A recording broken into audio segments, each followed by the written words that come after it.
Bien, buenos días, ¿cómo están, profesores?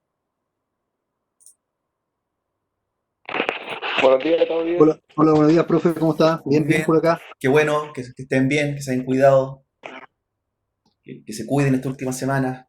Está un poco complicado el panorama, así que a cuidar nomás solamente la salud, ¿cierto? Pasar este semestre, se viene fuerte este año.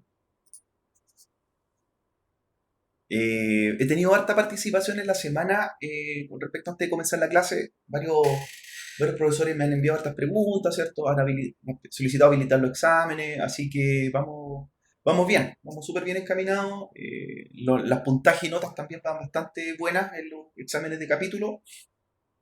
Van bastante al día también, que es otro punto favorable, así que los felicito. Eh, con respecto a la sesión de hoy día, ¿cierto? Para que vamos ya organizando y armando la estructura de la clase, vamos a revisar primero lo que es el capítulo de redes aplicadas, dar ¿cierto? Algunos tips para que ustedes después lo apliquen en la clase con respecto a los contenidos y al finalizar vamos a hacer un laboratorio en Packet Tracer, por eso la idea es que lo tengan listo, iniciado, para que apliquemos, ¿cierto? Un laboratorio demostrativo con los contenidos que vamos a revisar hoy día. Bien. Ahora, eventualmente si no lo pueden realizar ahora, lo pueden efectuar después una vez que vean el video. No hay ningún problema.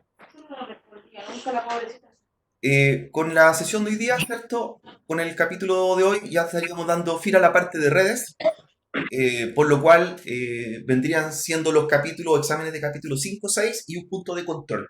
¿Ya? Después, en la parte 7, para los que ya han ido adelantando, viene lo que es dispositivos móviles, lo que son laptops y en el capítulo siguiente impresoras, que son también dos contenidos rápidos de revisión y también vienen después con un punto de control. Bien, Así que la primera parte del curso, que era más hardware, esa fue la parte más, ¿cierto? Con más contenido, más teórico, si se dieron cuenta, y fue la más extensa en materia. ¿Ya? Bien, al final vamos a dejar también las preguntas para que la hagan en el chat, ¿cierto? Las vamos respondiendo y saquemos mejor provecho a la sesión de hoy día. Entonces les voy a compartir ahora mi escritorio. Vamos a revisar lo que es el capítulo redes aplicadas rápidamente y finalmente para ello vamos a hacer un laboratorio Packet Tracer, ¿cierto? Para que hagamos una topología y pongamos prácticas, como les comentaba, lo revisado durante la clase.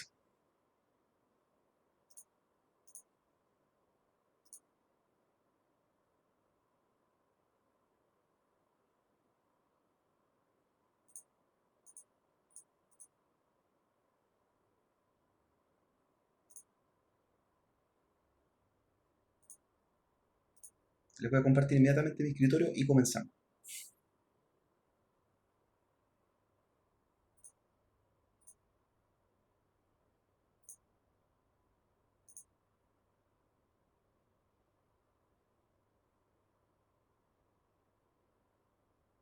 Hay una pregunta que me dicen por ahí antes de comenzar. Para la, para la grabación, ¿existe algún límite estudiante? ¿Se puede utilizar Packet Tracer en el?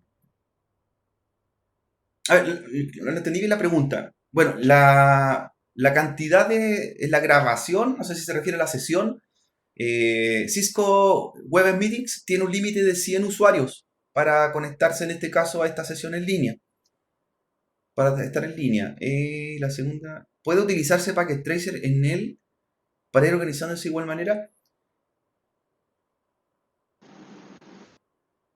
A ver, no sé si la pregunta es correspondiente, si puede usar el Packet Tracer en la sesión, no la entendí muy bien esa pregunta. Bueno, en el caso, Packet Tracer, en este caso, si ustedes la realizan, comparten pantalla, claro, y abren el laboratorio. Eso no sé si se entiende la pregunta.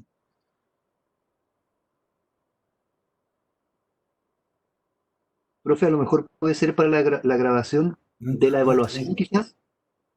A ver la pregunta. Claro, a lo mejor la pregunta orientada a la última evaluación. Parece que por ahí va. Ah, ya, ahora sí.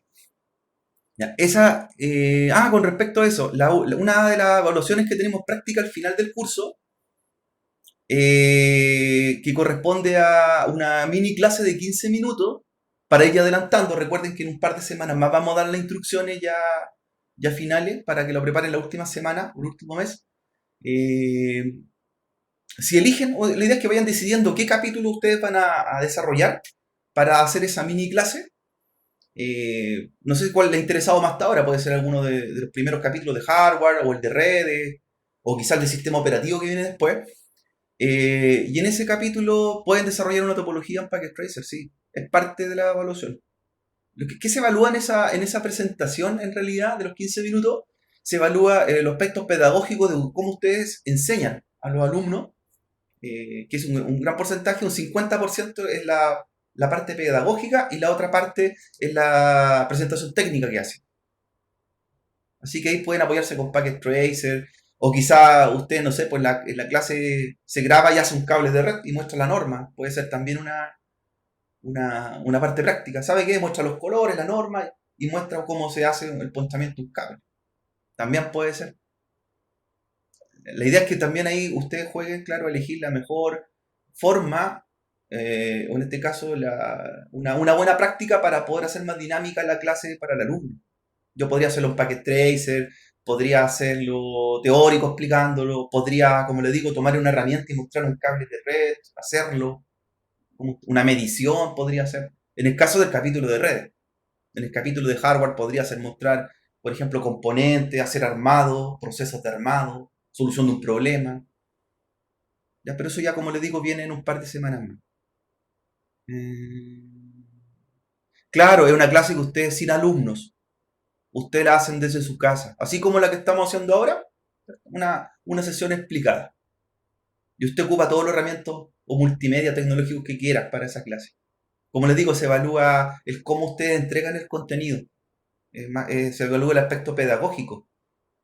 No solamente en Cisco para poder ser instructor se catalogan los contenidos que usted conozca.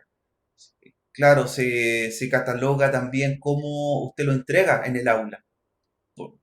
Como qué buena práctica hace. Por ejemplo, si no tengo los medios o no tengo el equipamiento para hacerlo, como yo ingenio eso para poder reemplazarlo. Una buena solución. Claro, no es una, me dicen, no es una evaluación docente, claro, es sin alumno. Es sin alumno. Usted la presenta. Presenta, como le digo, un capítulo, un contenido de un capítulo, una actividad de un capítulo, lo explica y lo desarrolla. 15 minutos, no más que eso. No más que eso. Es un modelo de clase, una microclase, podríamos denominarlo. Sin estudiantes. Bien. Pero más formalmente recuerden que en un par de semanas más se van a entregar, julio, se entregan ya las instrucciones ya para que la preparen, con 2 o 3 semanas de anticipación. Mientras vayan eligiendo qué contenido el que más le acomoda a ustedes quieran desarrollar para esa microclase, hasta el momento. Por el correo algunos profesores me preguntaron, por ejemplo, lo mismo que les comentaba, si alguien, no sé, pues me dijo que quería elegir el capítulo de red y si podía presentar en Packet Tracer algo, perfecto, ningún problema. Ningún problema. Bien, recuerden que solamente es una evaluación del curso, es una evaluación para la parte pedagógica, los aspectos pedagógicos del curso de instructor. Bien, ahora sí, vamos a compartir el escritorio y comenzamos. Recuerden, para los que se están uniendo recién, primero vamos a revisar los contenidos y luego vamos a hacer un ejercicio de Packet Tracer para ocupar, ¿cierto?, la última hora de clase. Así que rápidamente vamos a efectuarlo.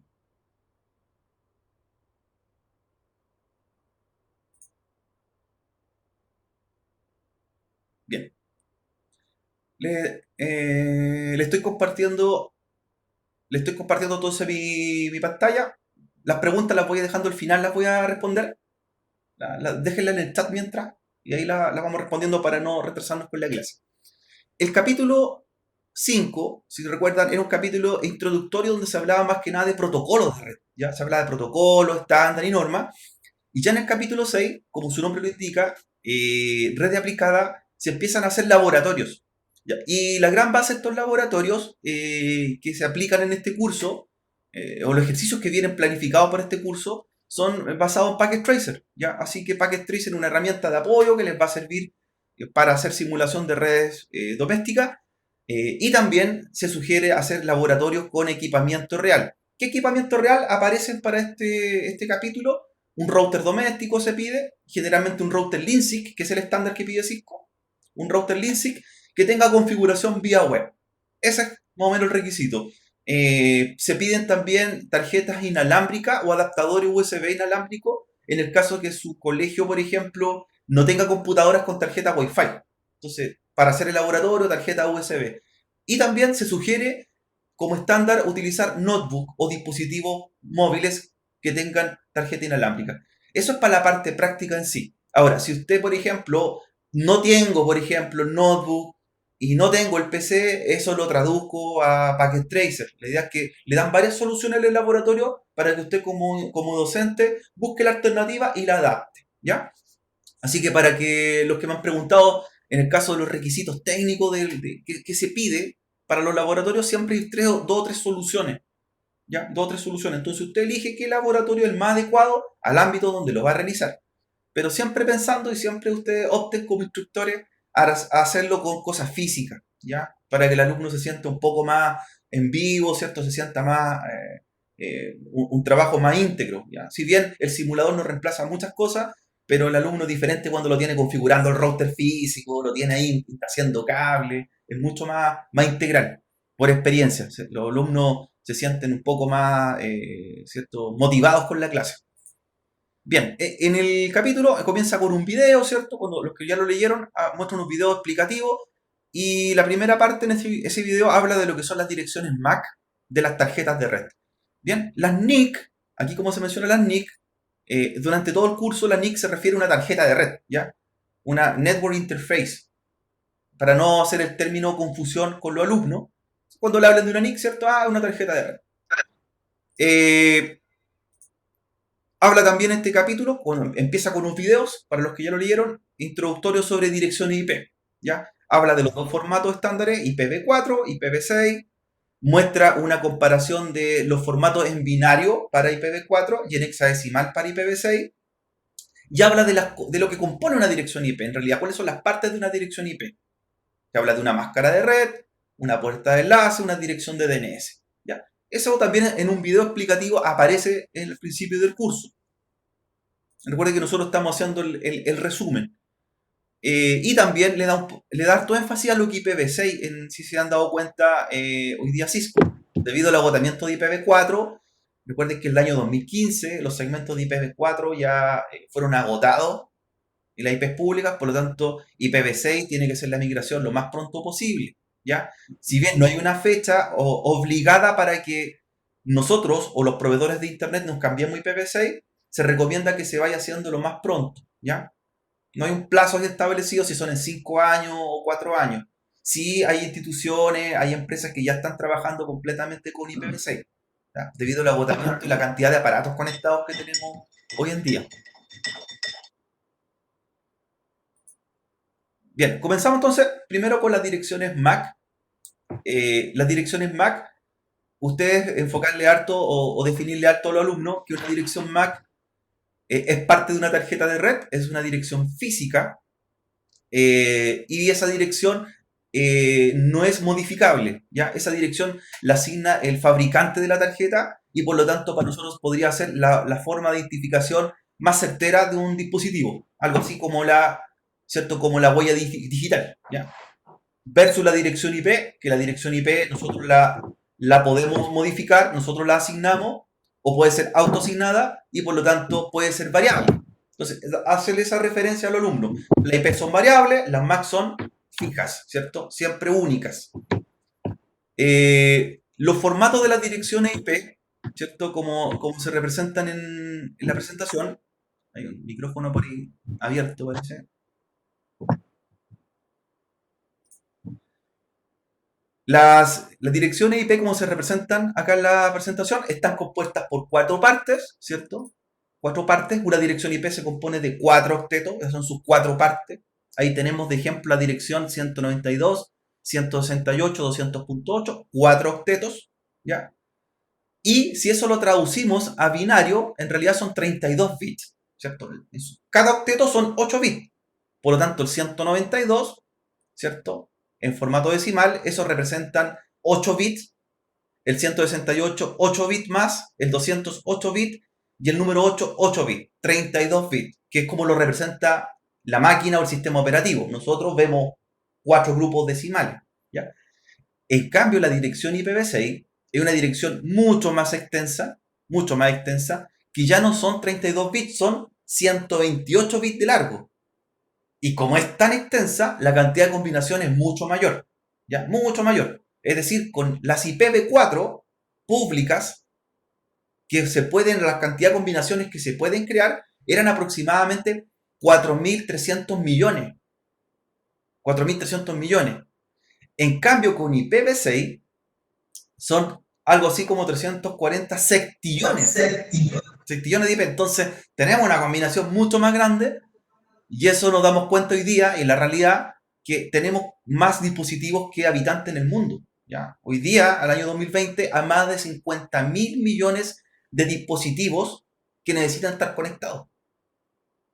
50.000 millones de dispositivos. Y eso, si yo lo comparo con los 4.300 millones de IPv4, 50.000 millones de dispositivos, quedó bastante atrás el formato IPv4. Entonces, por lo tanto, se estaba trabajando con IPv6. Los sistemas operativos están aptos para IPv6 desde Windows Vista, en el caso de Microsoft, hacia adelante, ya están aptos para IPv6.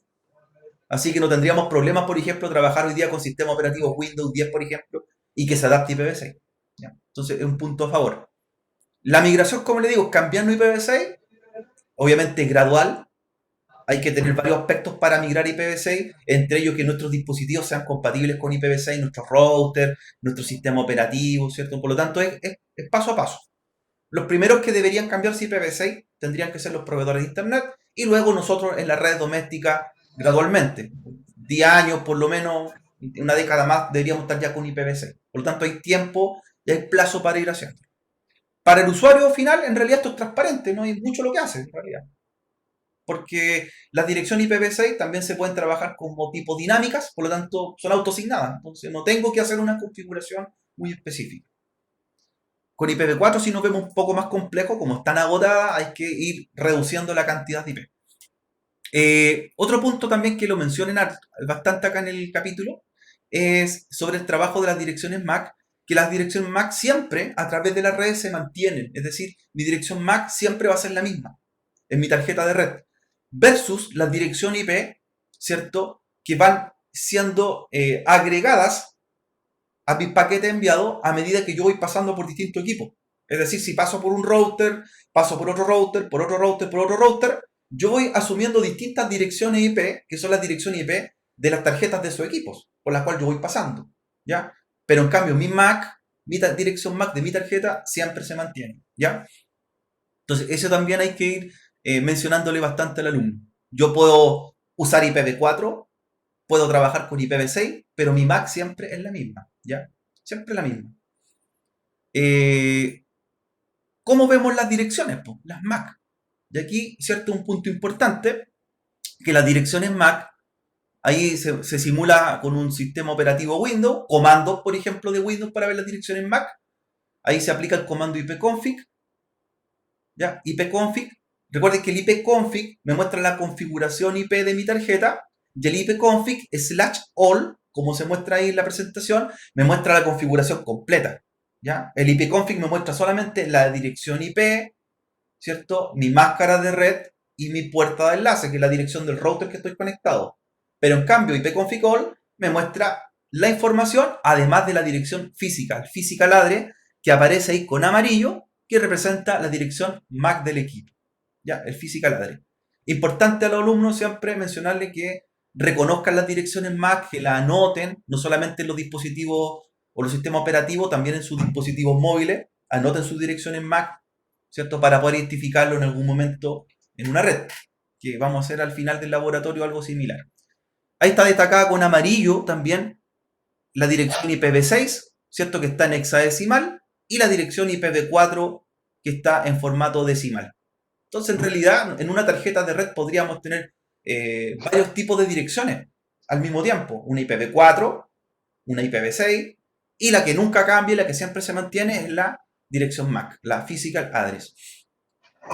En el caso de los sistemas operativos Linux, el comando cambia, ya no es ipconfig, es ifconfig.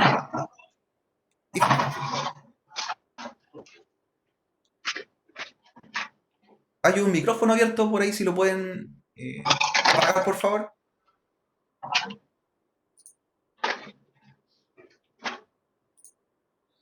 Ya. Formato de la dirección IPv4.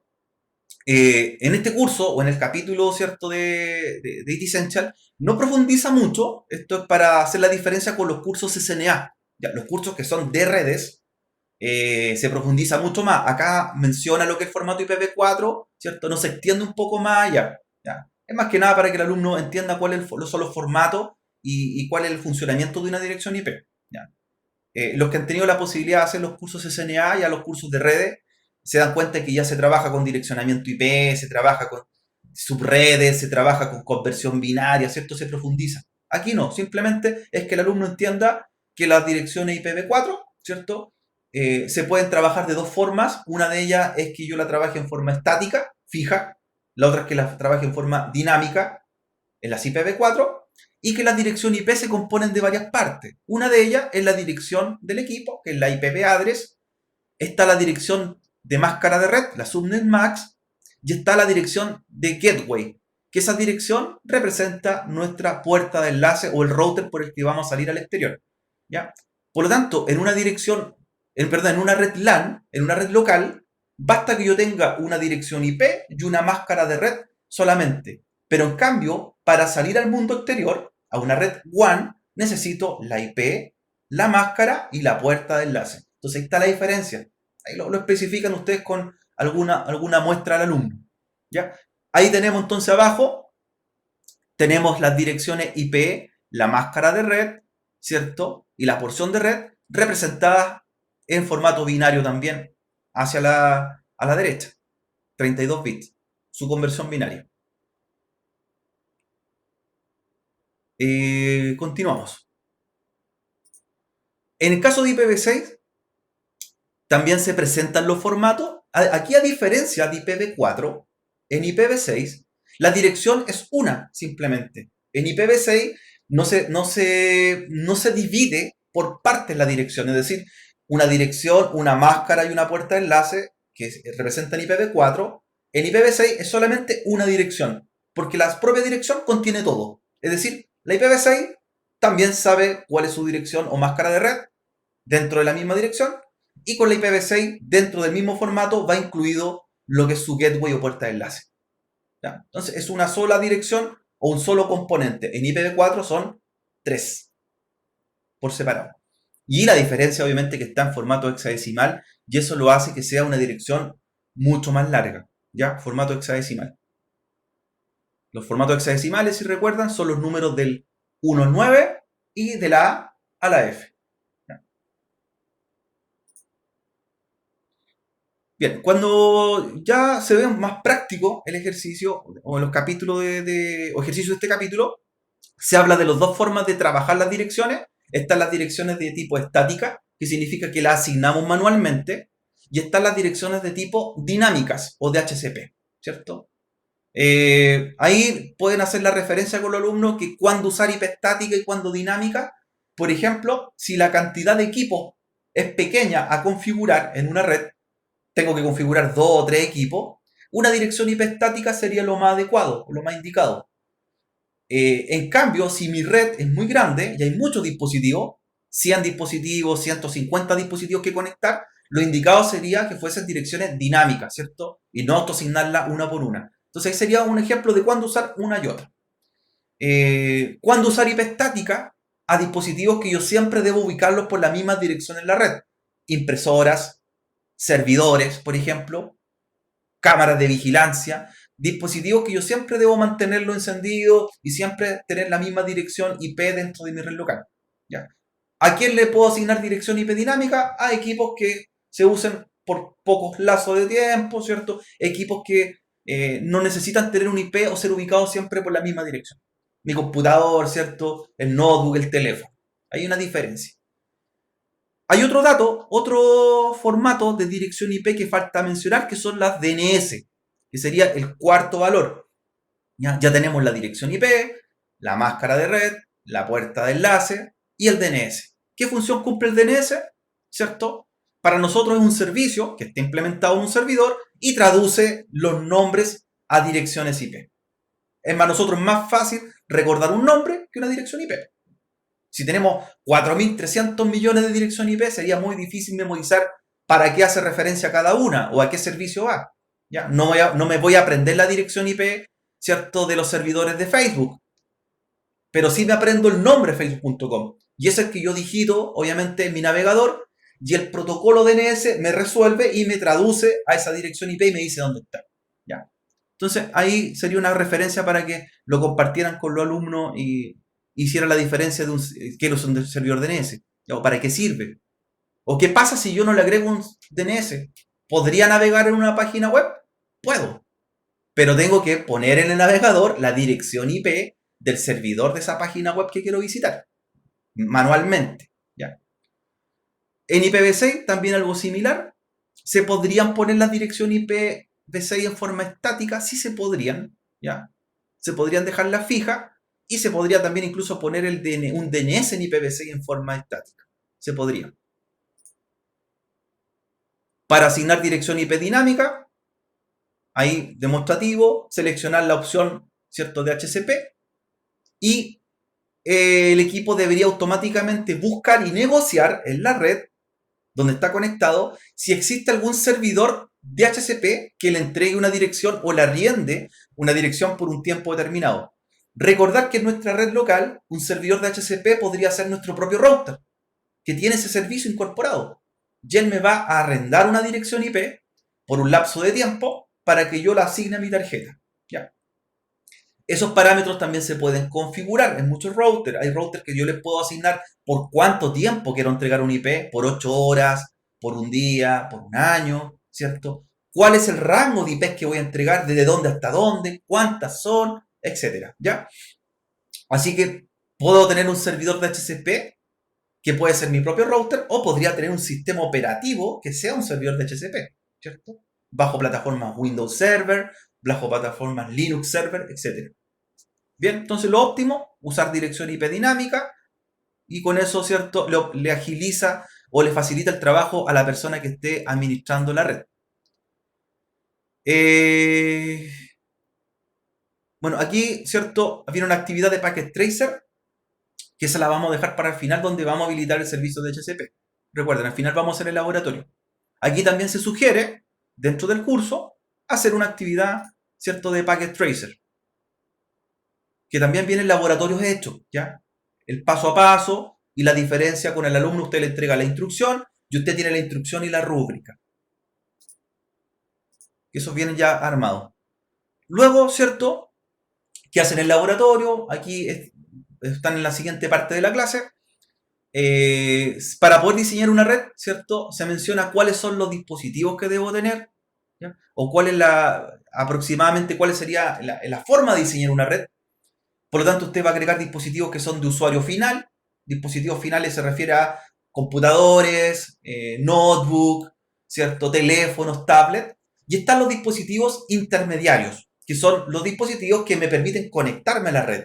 Router, switch, modem, etc. Bien, entonces en una red doméstica, aquí en esta topología, ¿cierto?, se implementa un diseño sencillo de red, se agregan componentes de red y se interconectan entre sí con distintos tipos de, ¿cierto?, de medio físico, ya sea tarjetas inalámbricas, tarjetas cableadas, fibra o cobre, ¿ya?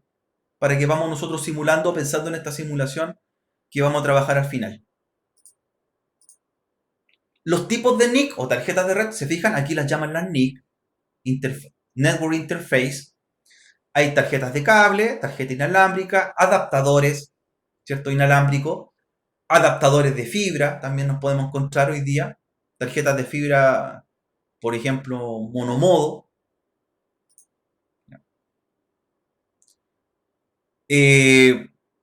Habla de cómo yo reconozco, ¿cierto?, una tarjeta de red recién instalada. Hoy día la gran ventaja de la tecnología de Windows 10 o los sistemas operativos Microsoft es que, ¿cierto?, reconocen automáticamente controladores, plug and play. Por lo tanto, basta que yo instale la tarjeta y va a aparecer ya identificada administrador de dispositivo.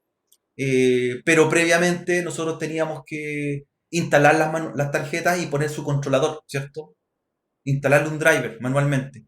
Así que aquí también hacen el proceso quizás de instalar una tarjeta de red en un sistema operativo y muestran cómo aparece en el listado, en el administrador de dispositivos. Ahí que explica cómo hacer, cómo actualizar el controlador, basado en Windows. Se fijan, esta es la interfaz de Windows. También muestra cómo se configura una dirección en un dispositivo móvil, ¿cierto? Ya sea con sistema operativo Android, con sistema operativo iOS, y que también las direcciones IP se pueden obtener automáticas o se pueden obtener en forma estática, ¿cierto? Las puedo autoasignar con respecto a los smartphones.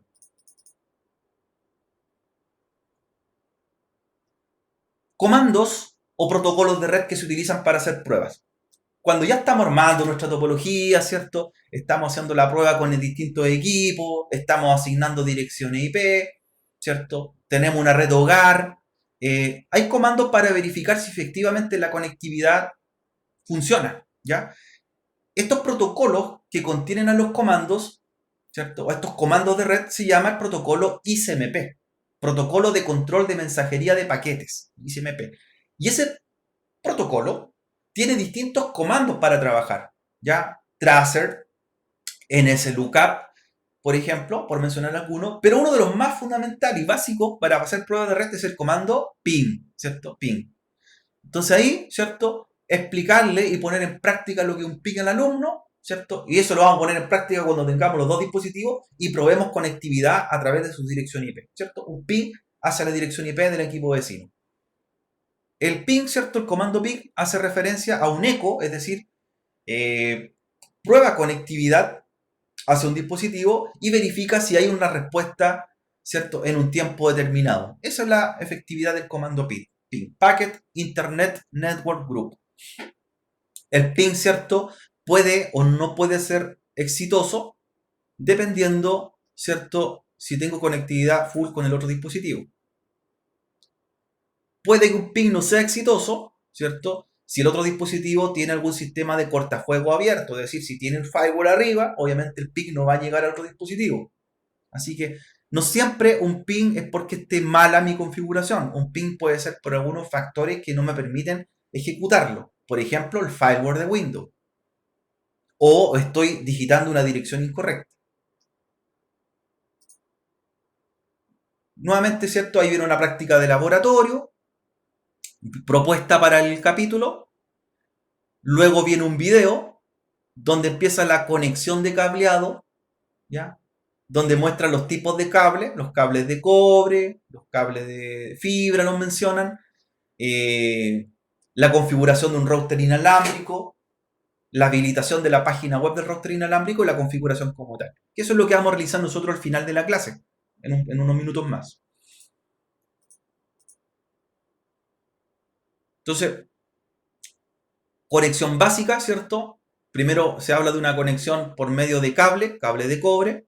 Entre ellas, ¿cierto? Se muestra lo que es una conexión, cómo va al router, cuál es la conexión que va hacia el proveedor de internet, o llamado modem, cuál es la conexión o cable que va hacia el PC, cable Ethernet, y entrar por defecto a la página de administración, que eso lo vamos a hacer en unos minutos más, recuerda. ¿Ya? Este laboratorio viene como práctico para hacerlo, con el paso a paso, y lo ideal así hay que hacerlo con equipo físico. Si bien lo podemos reemplazar con Packet Tracer, la idea sería hacerlo con equipo físico. ¿Ya? Después, ¿cierto? Quien se conecta a su computador, al router que usted tenga disponible en su laboratorio, se entra a la página de administración del dispositivo, ingresa el usuario que pueda tener por defecto ese dispositivo. Mayoría de los fabricantes utilizan la contraseña admin con usuario admin.